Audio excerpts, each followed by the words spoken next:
নমস্কার বন্ধুরা, ভোগসাগরী ভিলেজ কুকিংয়ে আপনাদের সবাইকে স্বাগত জানাই। দেখুন বন্ধুরা, আমাদের বাড়িতে পালং শাক হয়েছে। আজ এই পালং শাক আমি তুলে নেব। আজ পালং শাকের একটি ভিডিও আপনাদের দেখাবো। চলুন তাহলে পালং শাকগুলি তুলে নিই আমি। দেখুন বন্ধুরা, কত সুন্দর পালং শাক হয়েছে। এই পালং শাকগুলোকে আমি আজকে তুলে নেব। আজ বানাবো পালং শাকের তরকারি। কচু, আলু, বেগুন দিয়ে তরকারি বানাবো। এইরকম টাটকা টাটকা পালং শাক দিয়ে তরকারি খুব সুন্দর লাগবে। বাজারে তো আর এত টাটকা পাওয়া যায় না। দেখুন বন্ধুরা, আমি শাকগুলো তুলে নিয়েছি। এবার এগুলোকে কেটে নেব। আপনারা দেখতে থাকুন কিভাবে বানাই আমি। পালং শাকের তরকারিতে দেওয়ার জন্য নিয়ে নিয়েছি বেগুন, কচু আর আলু। বেগুন আর শাকটাকে আগে প্রথমে কেটে নেব একসঙ্গে, তারপর আলু আর কচুটাকে কাটবো। শাকগুলোকে বেছে নিয়েছি, এবার ছোট ছোট করে কেটে নিচ্ছি।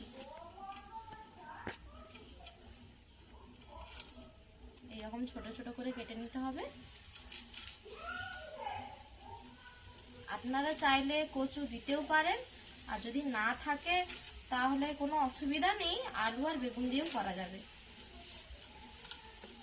এইগুলো কেটে নিয়েছি। এই সবজি কাটার পুরো ভিডিওটা আপনাদেরকে দেখাতে পারলাম না, আপনারা এইভাবেই কেটে নেবেন।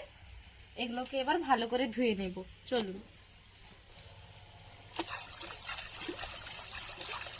রসুন, আদা, পাঁচফোড়ন, জিরে, লঙ্কা, শুকনো লঙ্কা আর পেঁয়াজ নিয়ে নিচ্ছি। এগুলো দিয়ে দেব। এগুলোকে বেটে নিচ্ছি। আদা আর রসুন, পেঁয়াজ বাটবো না, পেঁয়াজ এমনি দিয়ে দেবো। এগুলো বেটে নিই। একসঙ্গে বেটে নিয়েছি। আমি চালিয়ে নিচ্ছি। সেদ্ধ করব এই আলু আর কচুকে।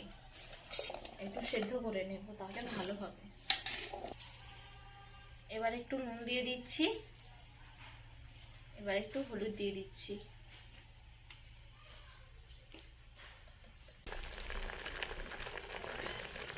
দেখুন বন্ধুরা, সিদ্ধ হয়ে গেছে। এবার এটাকে নামিয়ে নিই।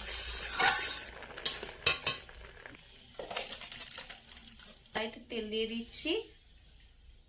লঙ্কা, পাঁচফোড়ন আর জিরে দিয়ে দিচ্ছি। তেল গরম হয়ে গেছে।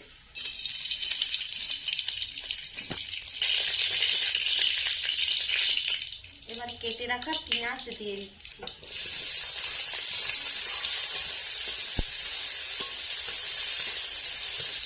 একটু নুন দিয়ে দিচ্ছি, পেঁয়াজটা যাতে ভালো করে ধরে যায়।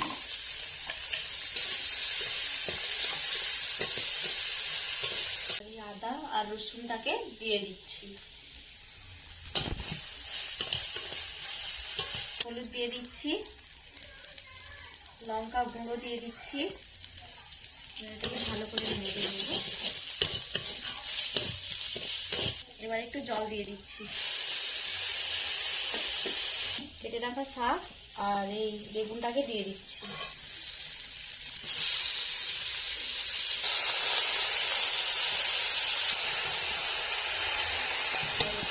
করে মশলার সঙ্গে মাখিয়ে নিচ্ছি ভালো করে। নুন দিয়ে দিচ্ছি। শাক আর বেগুনটা লাড়তে লাড়তে শাক থেকে জল বেরিয়ে গেছে। কত সুন্দর হয়ে গেছে দেখুন। এবার এতে দিয়ে দেব কচু আর আলু। কচু আলু দিয়ে ভালো করে নেড়ে নিচ্ছি। আলু আর কচুকে কয়েকটা টিপে নিয়েছি।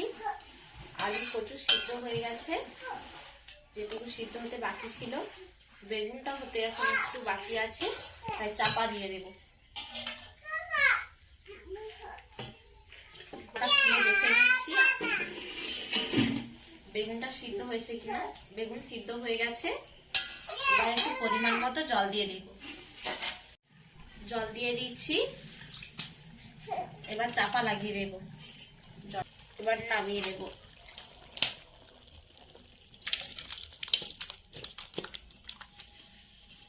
এই তরকারিটা কত সুন্দর হয়েছে। আপনারা তো দেখেছেন কিভাবে আমি বানিয়েছি, আপনারাও এইভাবে একবার বানিয়ে দেখবেন। চলুন তাহলে আমরা পরিবেশন করে দেখাচ্ছি। মাকে দেব, মা খেয়ে বলবে কেমন হয়েছে। দেখুন বন্ধুরা, এবার মাকে দিয়ে দিচ্ছি, মা খেয়ে বলবে কেমন হয়েছে।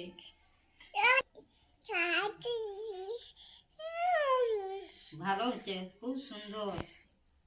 ভালো লেগেছে? মা বলছে হ্যাঁ, খুব হ্যাঁ, সুন্দর হয়েছে। ভালো। আপনারা তাহলে একবার বানিয়ে দেখবেন কেমন লাগে।